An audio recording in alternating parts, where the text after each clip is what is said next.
ಬೆಂಗಳೂರು ನಗರ ಮಳೆಯ ಸಂಜೆ. ಬಸ್ ನಿಲ್ದಾಣದಲ್ಲಿ ಕುಳಿತಿದ್ದ ಅನು ಕೈಯಲ್ಲಿ ಕಾಫಿ ಕಪ್ ಹಿಡಿದು ಮಳೆ ಹನಿಗಳನ್ನು ನೋಡುತ್ತಿದ್ದಳು. ಅವಳ ಮುಖದಲ್ಲಿ ಏನೋ ಮೌನ, ನಗು ಇದ್ದರೂ ಮನಸ್ಸು ಖಾಲಿ. ಪಕ್ಕದಲ್ಲೇ ಬಂದು ಒಬ್ಬ ಹುಡುಗ ಕುಳಿತ. ಬಿಳಿ ಶರ್ಟ್, ನೀಲಿ ಜೀನ್ಸ್, ಮುಖದಲ್ಲಿ ನಗು. ನೀವು ಜೋಸೆಫ್ ಕಾಲೇಜ್ನ ಎಂದು ಕೇಳಿದ್ದ. ಅನು ಆಶ್ಚರ್ಯದಿಂದ, ಹೌದು, ನಿಮಗೆ ಹೇಗೆ ಗೊತ್ತು ಅಂತ ಕೇಳುತ್ತಾಳೆ. ನಿಮ್ಮ ಬ್ಯಾಗ್ನ ಮೇಲೆ ಲೋಗೋ ಇದೆ. ಹೌದಾ ಅಂತ ಅನು ನಗುತ್ತಾ ಹೇಳುತ್ತಾಳೆ. ಆದಿತ್ಯ ಕೂಡ ಅದೇ ಕಾಲೇಜ್ನವನು. ಆದಿತ್ಯ ಕಂಪ್ಯೂಟರ್ ಸೈನ್ಸ್ ವಿದ್ಯಾರ್ಥಿ, ಅನು ಸಾಹಿತ್ಯ ವಿಭಾಗದ ವಿದ್ಯಾರ್ಥಿನಿ. ಅವರಿಬ್ಬರ ಮೊದಲ ಮಾತು ಮಳೆಯ ಹನಿಯಂತೆ ಹೊಸ ಚೈತನ್ಯ ತಂದಿತ್ತು. ಮರುದಿನ ಇಬ್ಬರು ಲೈಬ್ರರಿಯಲ್ಲಿ ಮತ್ತೆ ಭೇಟಿಯಾದರು. ಆದಿತ್ಯ ಅನು ಓದುತ್ತಿದ್ದ ಶೇಕ್ಸ್ಪಿಯರ್ಸ್ ಸಾನೆಟ್ಸ್ ನೋಡಿ ಹೇಳುತ್ತಾನೆ, ಅವರ ಕವಿತೆಗಳಲ್ಲಿ ನೋವು ಇದೆ, ಆದರೆ ಅಲ್ಲಿ ಪ್ರೀತಿಯ ಪವಿತ್ರತೆ ಇದೆ ಎಂದನು ಆದಿತ್ಯ. ಅನು ನಕ್ಕು ಹೇಳಿದಳು, ಹೌದು, ನೋವು ಕೂಡ ಕೆಲವೊಮ್ಮೆ ಸುಂದರವಾಗುತ್ತದೆ ಅಂತ ಅನು ಹೇಳುತ್ತಾಳೆ. ಆ ದಿನದಿಂದ ಅವರ ನಡುವೆ ಮಾತುಗಳು ಪ್ರಾರಂಭವಾದವು. ಕಾಫಿ ಶಾಪ್, ಕಾಲೇಜಿನ ಹೂಗಳ ತೋಟ, ಪುಸ್ತಕ ಚರ್ಚೆಗಳು, ಎಲ್ಲವೂ ಹೊಸ ಅನುಭವ.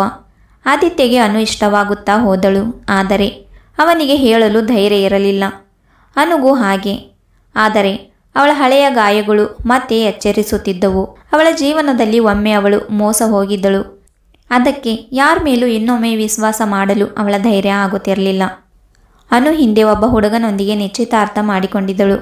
ಅವನ ಹೆಸರು ಕಿರಣ್ ಅಂತ. ಕಿರಣ್ ವಿದೇಶಕ್ಕೆ ಹೋದ ಬಳಿಕ ಅವಳ ಜೀವನದಿಂದ ಕಣ್ಮೆರೆಯಾದ. ಅವನು ಅಲ್ಲಿಗೆ ಹೋದ ಮೇಲೆ ಅವಳ ಜೊತೆ ಸಂಪರ್ಕವೇ ಕಡಿತವಾಯಿತು. ಅನು ಅವನ ಜೊತೆ ಮಾತಾಡಲು ಮತ್ತು ಅವನಿಗೆ ಸಮಜಾಯಿಸಲು ತುಂಬ ಪ್ರಯತ್ನಿಸುತ್ತಿದ್ದಳು. ಆದರೆ ಅವನು ಒಪ್ಪಲಿಲ್ಲ. ಹೀಗಾಗಿ ಅನು ಪ್ರೀತಿಯ ಮೇಲೆ ನಂಬಿಕೆ ಕಳೆದುಕೊಂಡು ಬಿಟ್ಟಳು. ಆದರೆ ಆದಿತ್ಯನ ಹೃದಯದ ಪಾವಿತ್ರ್ಯತೆ, ಅವನ ನಗು, ಅವನ ಮಾತುಗಳಲ್ಲಿ ಅಡಗಿದ್ದ ಪ್ರೀತಿ ಅವಳ ಮನಸ್ಸಿನಲ್ಲಿ ಹೊಸ ಬೆಳಕು ತಂದಿತ್ತು. ಒಂದು ಸಂಜೆ ಕಾಲೇಜು ಮುಗಿಸಿ ಮನೆಗೆ ಬರುತ್ತಿರಬೇಕಾದ್ರೆ ಮಳೆ ಬರುತ್ತಿರುತ್ತೆ. ಅದಕ್ಕೆ ಇಬ್ಬರು ಒಂದು ಗಿಡದ ಹತ್ರ ಹೋಗಿ ನಿಲ್ಲುತ್ತಾರೆ. ಆದಿತ್ಯ ನಿಧಾನವಾಗಿ ಹೇಳಿದನು, ಅನು, ನಿನ್ನೊಡನೆ ಇರುವ ಕ್ಷಣಗಳು ನನಗೆ ಜೀವನದ ಅರ್ಥ ಹೇಳುತ್ತಿವೆ. ನಾನು ನಿನ್ನ ಹತ್ರ ಒಂದು ವಿಷಯ ಹೇಳಬೇಕು. ತುಂಬ ದಿನಗಳಿಂದ ಹೇಳಬೇಕು ಅಂತ ಅನ್ಕೊತಾ ಇದ್ದೀನಿ, ಆದರೆ ಹೇಗೆ ಹೇಳೋದು ಅಂತ ತಿಳಿಯಲಿಲ್ಲ. ಅನು, ನೀನು ನನಗೆ ತುಂಬ ಇಷ್ಟ. ನೀನು ನನ್ನ ಜೀವನ ಸಂಗಾತಿ ಆಗ್ತೀಯಾ ಅಂತ ಅವನು ಕೇಳುತ್ತಾನೆ. ಅನು ಕಣ್ಣು ಹಾಯಿಸಿದಳು ನಡುಗಿದ ಕಂಠದಿಂದ. ಆದಿತ್ಯ, ನಾನು ಹಿಂದೊಮ್ಮೆ ಯಾರಿಗೋ ಹೃದಯ ಕೊಟ್ಟಿದ್ದೆ, ಆದರೆ ಅದು ಮುರಿದು ಹೋಯಿತು. ಆದಿತ್ಯ ನಿಧಾನವಾಗಿ ಹೇಳಿದ್ದ, ಹೃದಯ ಮುರಿಯಬಹುದು, ಆದರೆ ಪ್ರೀತಿ ಸಾಯುವುದಿಲ್ಲ. ನಾನು ನಿನ್ನ ಹಳೆಯ ನೋವಿನ ಸ್ಥಾನದಲ್ಲಿ ನಗು ತರ್ತೀನಿ ಅಂತ ಆದಿತ್ಯ ಹೇಳುತ್ತಾನೆ. ಅವಳ ಕಣ್ಣು ನೀರಿನಿಂದ ತುಂಬಿದವು. ಆ ದಿನದಿಂದ ಅವಳು ಮತ್ತೆ ಬದುಕಲು ಪ್ರಾರಂಭಿಸಿದಳು. ಕೆಲವು ದಿನಗಳ ನಂತರ ಅನುಗೆ ಕೆಲಸದ ಅವಕಾಶ ಬಂದಿತ್ತು. ಮೈಸೂರು ಯೂನಿವರ್ಸಿಟಿಯಲ್ಲಿ ಲೆಕ್ಚರ್ ಆಗಿ. ಆದಿತ್ಯ ಬೆಂಗಳೂರಿನಲ್ಲಿಯೇ ಉಳಿಯಬೇಕಾಯಿತು. ಇಬ್ಬರಿಗೂ ದೂರದ ಅಂತರ, ತುಂಬ ಅನುಭವ ಆಗುತ್ತೆ. ಇಬ್ಬರು ದಿನಾಲು ಕಾಲ್ ಮಾಡಿ ಮಾತಾಡ್ತಾ ಇದ್ರು. ಆದರೆ ದಿನಗಳು ಕಳೆಯುತ್ತಿದ್ದಂತೆ ಇಬ್ಬರಿಗೂ ಪ್ರೀತಿ ಹೆಚ್ಚಾದಂತೆ ದೂರ ತಡೆದುಕೊಳ್ಳಲು ಆಗುತ್ತಿರಲಿಲ್ಲ. ಒಂದು ದಿನ ಅನು ಕಡೆಯಿಂದ ಕರೆ ಬರಲಿಲ್ಲ. ಆದಿತ್ಯ ಆತಂಕದಿಂದ ಮೈಸೂರಿಗೆ ಹೋದ. ಅವಳು ಕಚೇರಿಯಲ್ಲಿ ಕೆಲಸ ಮುಗಿಸಿ ಮನೆಗೆ ಬಂದು ಏಕಾಗ್ರವಾಗಿ ಅಳುತ್ತಿದ್ದಳು. ಇದ್ದಕ್ಕಿದ್ದಂತೆ ಆದಿತ್ಯ ಬಂದಿದ್ದನ್ನು ನೋಡಿ ಅವಳು ತುಂಬ ಶಾಕ್ ಆಗುತ್ತಾಳೆ ಮತ್ತು ಅವನಿಗೆ ನೋಡಿ ಅವಳಿಗೆ ತನ್ನ ಇಮೋಷನ್ಸನ್ನು ತಡೆಯಲು ಆಗದೆ ಅವನಿಗೆ ಅಪ್ಪಿಕೊಂಡು ಅಳುತ್ತಾಳೆ. ಆದಿತ್ಯ ಗಾಬರಿಯಿಂದ ಕೇಳುತ್ತಾನೆ, ಏನಾಯಿತು, ಏಕೆ ಕೇಳ್ತಾ ಇದೆಯಾ ಅಂತ. ಅನು ತಕ್ಷಣ ಚೇತರಿಸಿಕೊಂಡು ಹೇಳುತ್ತಾಳೆ, ಕಿರಣ್ ಮತ್ತೆ ಸಂಪರ್ಕಿಸಿದ, ನನ್ನನ್ನು ಕರೆ ಮಾಡಿ ಕ್ಷಮೆ ಕೇಳಿದಾನೆ ಎಂದಳು ಅನು. ಅದನ್ನು ಕೇಳಿ ಆದಿತ್ಯ ಸುಮ್ಮನಾದ.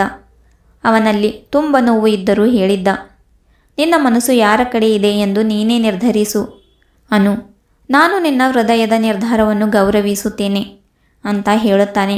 ಅನು ಅಂದು ರಾತ್ರಿ ಸಂಪೂರ್ಣ ನಿದ್ರೆ ಮಾಡಲಿಲ್ಲ.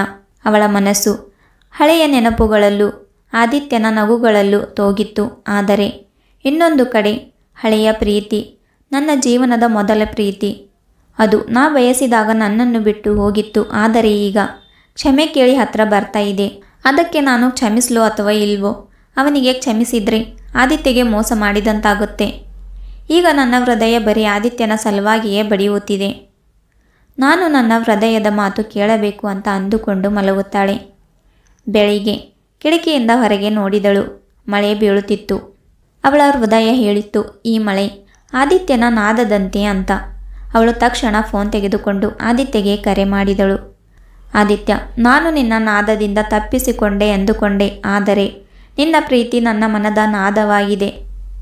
ನನ್ನ ಬದುಕು ನೀನೆ ಅಂತ ಹೇಳುತ್ತಾಳೆ. ಆದಿತ್ಯ ನಿಶ್ಚಲವಾಗಿದ್ದ. ಅನು, ನಿನ್ನ ಈ ಮಾತು ನನ್ನ ಜೀವದ ಸಂಗೀತ. ನಿನ್ನ ಈ ಶಬ್ದಗಳು ನನ್ನಲ್ಲಿ ಜೀವ ತುಂಬಿವೆ ಅಂತ ಅಳುತ್ತಾ ಹೇಳುತ್ತಾನೆ.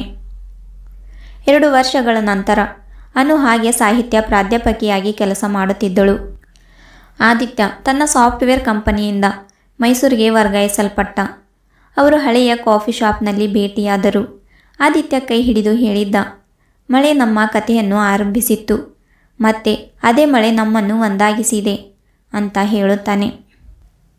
ಅನು ನಗುತ್ತಾ ಹೇಳಿದಳು, ಹೌದು, ಪ್ರೀತಿ ಯಾವತ್ತೂ ದೂರವಲ್ಲ, ಅದು ಮನದ ನಾದದಲ್ಲಿ ಸದಾ ಇರುತ್ತದೆ ಅಂತ ಹೇಳುತ್ತಾಳೆ. ಮಳೆ ಬೀಳುತ್ತಿತ್ತು. ಕಿಟಕಿ ಆಚೆ ಹೂಗಳು ತೂಗುತ್ತಿದ್ದವು. ಅವರು ಇಬ್ಬರು ಒಂದೇ ಕಪ್ ಕಾಫಿ ಹಂಚಿಕೊಂಡರು. ಈಗ ಅವರ ಜೀವನದ ಹೊಸ ಅಧ್ಯಾಯ ಆರಂಭವಾಯಿತು. ಪ್ರೀತಿ ಎಂದರೆ ಒಟ್ಟಾಗಿ ಬದುಕುವುದಲ್ಲ, ಒಬ್ಬರಿಲ್ಲದೆ ಬದುಕಲಾರದ ಮನದ ನಾದ.